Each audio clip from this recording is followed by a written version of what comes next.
किसी भी प्रकार की मोबाइल फ़ोन को रिपेयर करने के लिए आपको कुछ टूल्स की नीड होती है।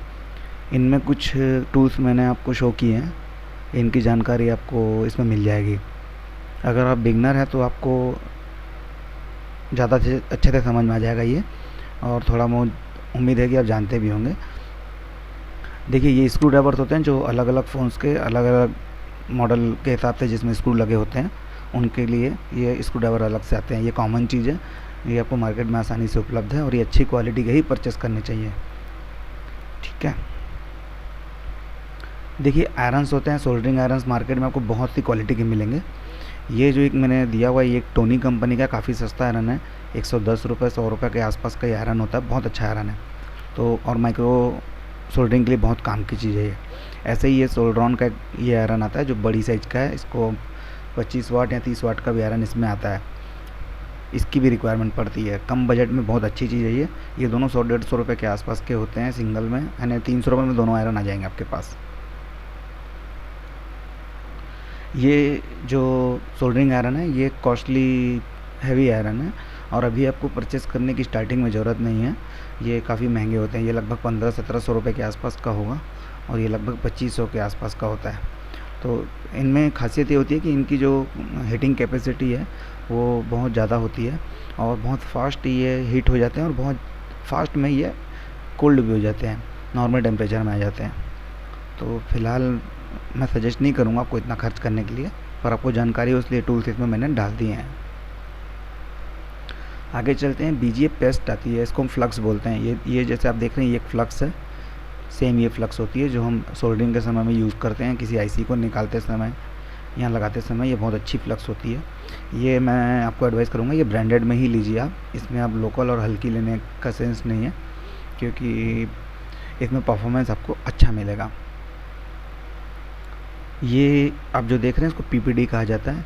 ये जब आईसी आप निकालेंगे तो उसको वापस बॉल बनाने के लिए, रिबॉलिंग के लिए इसकी ज़रूरत पड़ती है। तो आईसी की इसमें एक स्टेंसिल भी होती है, आगे आएगी मैं आपको दिखाऊंगा। तो ये एक तरह का सोल्डरिंग फ्लक्स ही है, सोल्डरिंग पेस्ट है, पीपीडी बोला जाता है इसको। देखिए, ये हॉट गन्स होती है। ये हॉट गन्स मार्केट में बहुत तरह की मिलेगी आपको, लेकिन मैं आपको 3 तरह की सजेस्ट करूँगा। ये 3 जो मैंने डाली है ये बहुत अच्छी हॉट गन्स है। इसमें आप स्टार्टिंग लेवल में अगर आप लेना चाहें तो ये ले सकते हैं। ये 3000 के अंदर आ जाती है, बहुत अच्छी हॉट गन है। स्टार्टिंग में आप इससे अपना काम बहुत अच्छे से कर सकते हैं।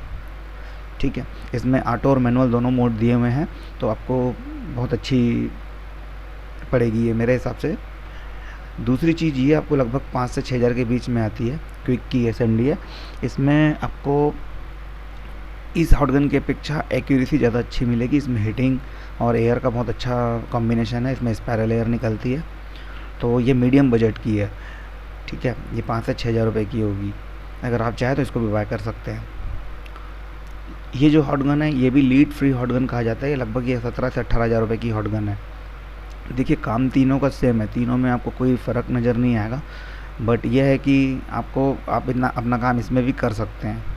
ठीक है। ऐसा नहीं है कि हमें 17 या 18,000 की ही खरीदनी ज़रूरी है। बाद में अगर आपको लगता हो और अच्छी आपको ज़्यादा माइक्रो वर्क करना है और एकदम आईफोन वगैरह का स्पेशल ज़्यादा काम करते हैं आप, तो उस समय में आपको इस हॉट गन को आप यूज़ कर सकते हैं। ठीक है। आगे बढ़ते हैं। ये डीसी पावर सप्लाई है। देखिए, ये पावर सप्लाई एक्सटर्नल होती है। जब हम बैटरी निकाल करके किसी सेट को हम चेक करते हैं तो उस समय में इस सप्लाई से हम उसको प्लस माइनस देते हैं बैटरी को। 3.7 वोल्ट है, 4 पॉइंट सेट करके। इसकी आगे डिटेल्स मैं आपको बताऊंगा।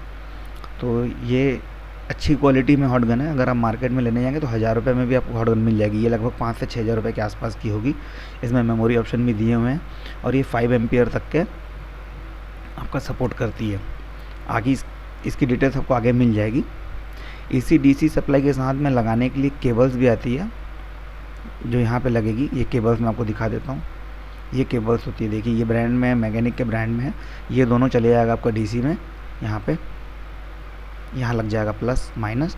और ये जो आप कनेक्टर देख रहे हैं ये लगभग सभी इंटरनल बैटरियाँ जो मार्केट में आती है ये उनके जैसे ही कनेक्टर हैं। यानी अगर आपकी बैटरी ख़राब हो या डिस्चार्ज हो तो आप बोर्ड में डायरेक्ट इसको लगा करके और आप टेस्ट कर सकते हैं फ़ोन को।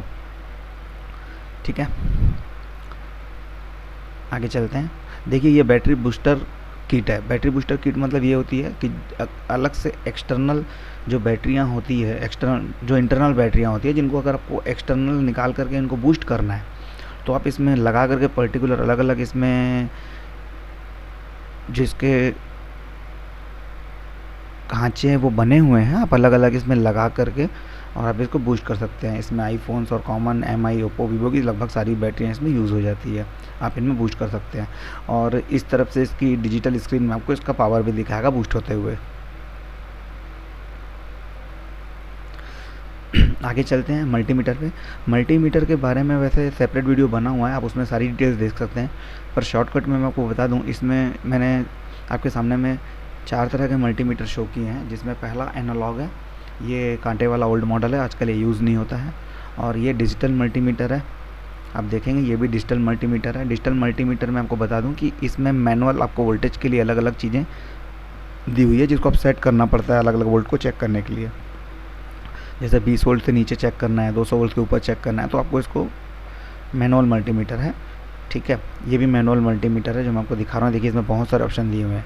ये जो मीटर है ये ऑटो रेंज का मल्टीमीटर है, और इसमें वोल्टेज के लिए अगर डीसी में आपको सेट करना है, एक बार डीसी सेट कर लीजिए, आप डायरेक्ट इसको बार बार चेंज करने की ज़रूरत नहीं है, वो डीसी वोल्ट में सारी चीज़ों, सारी फ्रिक्वेंसी को, वो सारे वोल्ट को मेज़र कर लेगा, ठीक है। इसमें आप कैपेसिटर और डीसी वोल्टेज, एसी वोल्टेज आप इसमें आसानी से चेक कर सकते हैं। वैसे तो आप इसमें भी अपना काम चला सकते हैं, पर अगर ऑटो रेंज का मल्टीमीटर आप ले लेंगे तो इसकी एक्यूरेसी बहुत अच्छी होती है। देखिए ये माइक्रोस्कोप है, और आज की डेट में इसकी रिक्वायरमेंट बहुत ज़्यादा है। अगर आपको माइक्रो वर्क करना है और अच्छे से वर्क करना है तो आपको ये लेना पड़ेगा।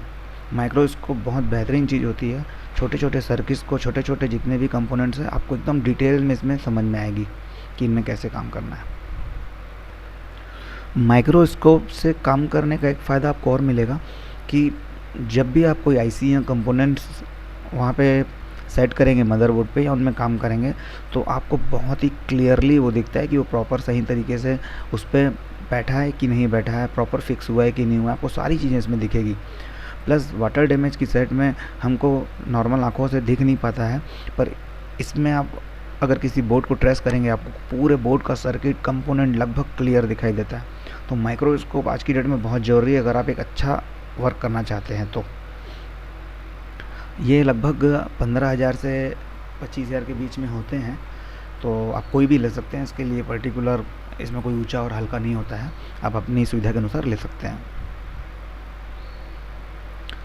ये ESD मैट होती है, ESD मैट आपको इस पर नॉर्मल सी मैट है, आप जिस टेबल में बैठ के काम करेंगे उस इसमें आप सारे आप जो मदर बोर्ड हैं इसमें रख के ओपन कर सकते हैं, और ये बहुत अच्छी मैट होती है, ये हीटिंग वगैरह में ख़राब नहीं होती है।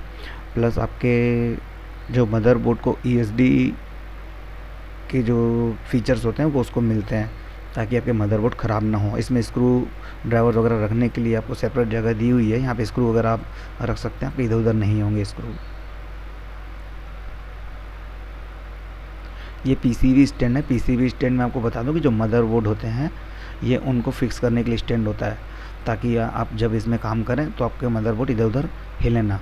और वैसे ही ये दोनों, ये भी PCB स्टैंड है, ये थोड़ा हैवी PCB स्टैंड है, तो इसमें आपका जो मदरबोर्ड है वो अच्छे से फिक्स हो जाता है और हिलने डुलने की गुंजाइश नहीं के बराबर होती है।